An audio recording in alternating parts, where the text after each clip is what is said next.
Well, the IPL playoff race has gone from messy to absolutely brutal, but some pieces are starting to become more clear. Royal Challengers Bangalore are in. Sunrisers Hyderabad locked in as well. Gujarat have locked in their spot. One spot on the line. Punjab falling apart. Rajasthan have dragged themselves back into equal fourth, while KKR are still alive just. And then we've got a 15-year-old now hunting a Chris Gale 6-hitting record just to add some further spice to the closeout to the IPL season. Plus, we've got England and New Zealand's women who split their rain-hit ODI series. Nat Cyber-Brunt is still racing the clock for the T20 World Cup, but the build-up is starting to get very real, and we'll preview their T20 series that is upcoming. As always, if you love your cricket content, hit like on the video, hit subscribe on the channel, and make sure to stay up to date with everything we're dropping on the regular, keeping you up to date with the IPL, international cricket, women's cricket, and much, much more. Speaking of the IPL, RCB are the first team through into the IPL playoffs. They're top of the ladder with 13 matches and 18 points. And in this batch, they did exactly what finals teams do. They took care of the game they had to win. Up against Punjab, RCB put up 222 for 4. The big story, Venkatesh Iyer. Not Rajat Patidar. He missed the game. It was Iyer who promoted to the top of the order and he delivered. 73 not out from 40. It was his first 50 for RCB, and he took control through the middle and death overs. Around him, good contributions as well. Virat Kohli, another half-century. Devdutt Padikkal, 45 at a strike rate of almost 200. And Tim David, a quick-fire 28 from just 12 deliveries. And then it was with the ball where they really sealed it. Bhuvneshwar Kumar and Rashik Salam ripped the heart out of Punjab's chase early. Salam 3 for 36 and Kumar 2 for 38 had Punjab 19 for 3 inside 4 overs. Royal Challengers win by 23 runs, qualify and leave Punjab in a full-blown crisis. RCB now officially finals bound, and they've got balance. They've got top order class, middle order flexibility, and enough new ball threat to hurt teams early. Next up, Gujarat Titans, and they're second. 13 matches, they've got 16 points. Their 5-game winning streak was snapped by Kolkata, but the broader picture is still strong. They're safely into the playoffs race, and with just one game left against Chennai, the top 2 shot is very much alive for the Titans. But the KKR game was a little bit of a reality check. Kolkata put up 247 for 2, the highest total anyone has ever scored against Gujarat. This doesn't happen often to this GT attack. Finn Allen went berserk, 93 off 35, including 10 sixes. Then Ankrish, Raghavashini, and Cameron Green just kept the pressure on. Raghavashini, 82 not out. Green, 52 not out. An unbroken stand of 108. Put up this massive total. GT did respond with runs, with Shubman Gill getting 85, Joss Butler a half-century, and B-side Hasidarshan an unbeaten 53. But once Kolkata had 247 on the board, it was always going to be an effort chasing the game. Gujarat is still one of the best sides in the comp, but if conditions flatten out and their bowling can't create pressure, they're not unbeatable. Sunrisers Hyderabad have also punched their ticket into the playoffs. They're 13 matches in, just one to come, and also on 16 points. They're into the playoffs with a chance of a top 2 berth. Their win over Chennai also pushed Gujarat officially through. This wasn't the usual Sunrisers chaos ball performance. It was much more controlled. Chennai making 180 for 7 as DeWalt Brevis finally gave CSK something meaningful with 44 of 27.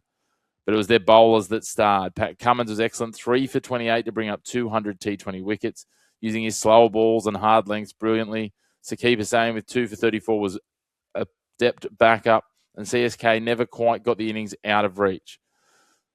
The SRH chased it down, with Ishan Kishan leading the way with 70, Heinrich Klaasen 47 off 26. Klaasen again was the difference maker on a slow surface where batting was awkward. He still struck at over 180. That's elite batting on a surface like this.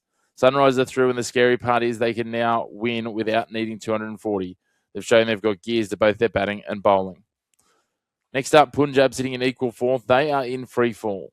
That ladder position is doing a lot of heavy lifting because this team is absolutely wobbling. They've lost 6 straight. Think about this. They're on 13 points after 7 games, and after 13 games, 6 games later, still on 13 points. Against RCB, they conceded 222, then collapsed early in the chase. Krishnan Iyer and Prabhasimran Singh lasted a combined 8 balls, their openers. Shreyas Iyer made just 1.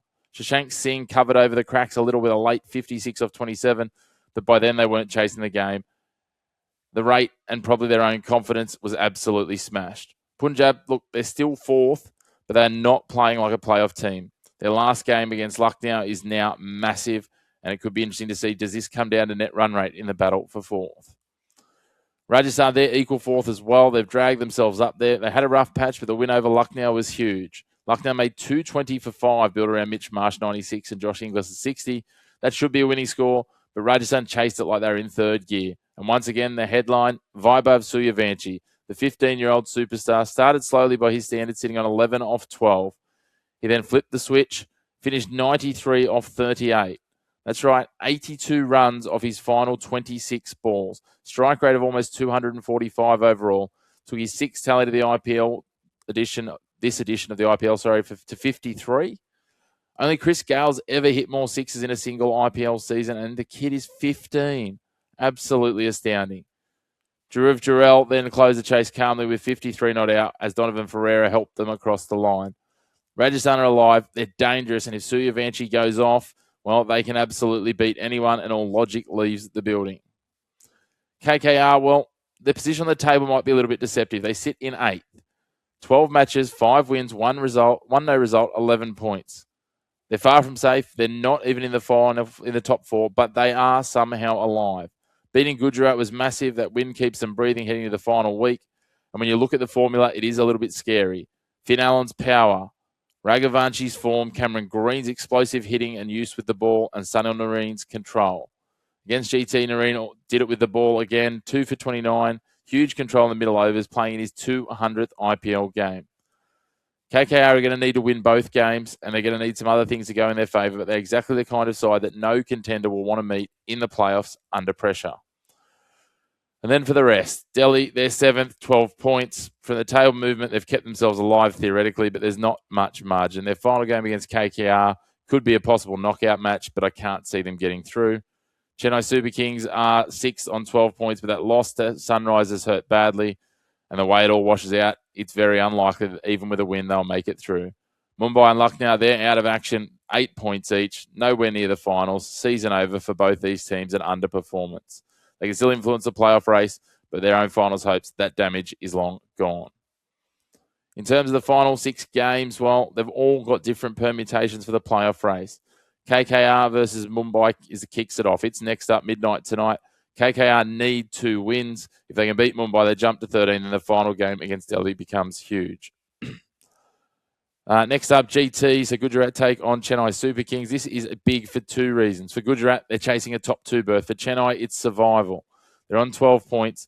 They need this badly, and even then, they would need a whole host of results to fall in their favour, so I'm putting the line in pencil through them. Sunrisers versus Hyderabad versus Royal Challengers Bangalore on Saturday morning at midnight. Look, RCB are first, Sunrisers are third. Both are qualified, but this shapes as the top 2 fight. For RCB, a win will absolutely ensconce them there. They'll be on 18 points and unable to be chased down. For Sunrisers, they're wanting a top 2 berth and another shot at Royal Challengers Bangalore. A win here could position them very nicely to sit into second and take on RCB in that main playoff game for the right to go straight through to the final, with form against RCB recent in their memory. Could put one hand onto a qualifier 1 spot for the winner here. Midnight Sunday morning, Lucknow versus Punjab. This is a panic game. Punjab, as we said, have lost 6 straight. Lucknow are out, but they can drag Punjab into complete disaster. Punjab need to win to secure a berth. LSG with Marsh, Inglis, Purin's power can absolutely punish them. If Punjab lose this, they will go from mid-season as a top 2 lock to how did they miss the playoffs? Mumbai versus Rajasthan, 8 p.m. Sunday night, the penultimate game of the season. This is massive for Rajasthan. They're 4th on 14 points. And if they win, they put serious pressure on a number of the teams and lock themselves much closer to the playoffs, but it will potentially come down to net run rate. Mumbai can only play spoiler. Rajasthan win and the playoff picture will start to sharpen fast at this point. We'll know much, much more based on the results to that stage. And last but not least, it'll be KKR versus Delhi. KKR's result against Mumbai, if they can get the win there early on tonight, well, this could be a straight-up survival battle. If they lose, though, this could be an absolute nothing game. If they come in on 13 points, then they'll be chasing a finals berth. Delhi's slim chances, well, again, they'll know exactly what's come before them. This could be the game that decides who gets the last real shot at the 4, or it could be an absolute dead rubber. Either way, we've got 6 games to work it all out, and we can't wait to see how it plays out over the next 4 or 5 days. Let's move on to some women's cricket. England and New Zealand, they've just finished their one-day international series. It was split 1-1. England won the first game in a thriller. New Zealand made 210, headlined by Maddie Green's 88. England wobbled badly in the chase, but thanks to Maya Boucher's 59 and Charlie Dean's 31 not out, got them home with 10 balls remaining and just 1 wicket in hand. Dean was the pick of the bowlers as well with 2 for 21. Absolute star of Game 1. Game 2 was washed out, which meant the series stayed alive heading into the third game in Wales. New Zealand won the third ODI by 17 runs thanks to the Duckworth-Lewis-Stern system. England made 181 for 7 in a rain-affected 33-over innings. Alice Capsey top scored with 45. New Zealand were in trouble early when Lauren Bell ripped through their top order with 3 for 29, include 3 wickets for 1 run in an 8-ball window. But Brooke Halliday reassured and reset the team, 42 not out, and another important contribution from Maddie Green helped New Zealand get ahead of the rate before the rain returned.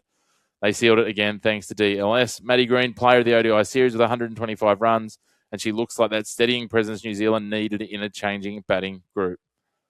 For England, there are a few mixed signals. Charlie Dean handled the captaincy really well. Lauren Bell looked key with that new ball. Maya Boucher made a strong case with 59, but the batting still feels really unsettled. And now there's injury news that continues to matter for them. Nat Siver-Brunt's been ruled out of the T20s as she continues rehab on a calf injury. Danny White-Hodge will still be out as well. She'll miss the New Zealand T20s as she awaits the arrival of her first child. That means Charlie Dean will continue as captain with Maya Boucher called in and Charis Pavley called in as further cover. For New Zealand, this T20 series is a World Cup tune-up with a serious emotion attached. Leah Tahuhu, Susie Bates and Sophie Devine are all heading towards retirement after next month's World Cup. And Tahuhu has made this clear. This isn't about defending the last World Cup. It's about attacking the next one. England are experimenting and managing injuries. New Zealand are building towards one last World Cup for some absolute legends of their country. This makes this T20 series more than just preparation, and New Zealand probably head in just as the slightest of favourites. As for the IPL, let's recap where we got to there. Punjab Kings, they're the story of the run home for all the wrong reasons. They were unbeaten, they were flying, and they look like a top 2 lock. Now, they've lost 6 straight and are clinging to the 4th spot. If they miss finals from here, this won't be a late season wobble. This will be one of the great ever IPL collapses. Well, big thanks for tuning in. As always, if you love your cricket, make sure to hit like on the video, hit subscribe on the channel. And if you want to get a taste of more of our sports action, head on over to our social media platforms. You can find us at The Chris Mack Show on all your favourite platforms to see your sports shorts snippets. And of course, if you want to be up to date with every episode that drops here on The Chris Mack Show, hit that bell icon down below. It'll give you a notification each and every time we drop an ep. But this is where we're at. Lots of IPL permutations and ramifications that come from the final 6 games. 3 sides locked in, RCB, Gujarat and Sunrisers. The rest fighting their way in. There's still a number of sides in contention. We can't wait to see how it all plays out, and the final week is going to be chaos. While England and New Zealand, they're rolling into that T20 mode. As one side battles injuries, the other building towards a legacy World Cup farewell tour. But until next time, thanks for tuning in, and we'll see you again here very, very soon on The Chris McPherson Show.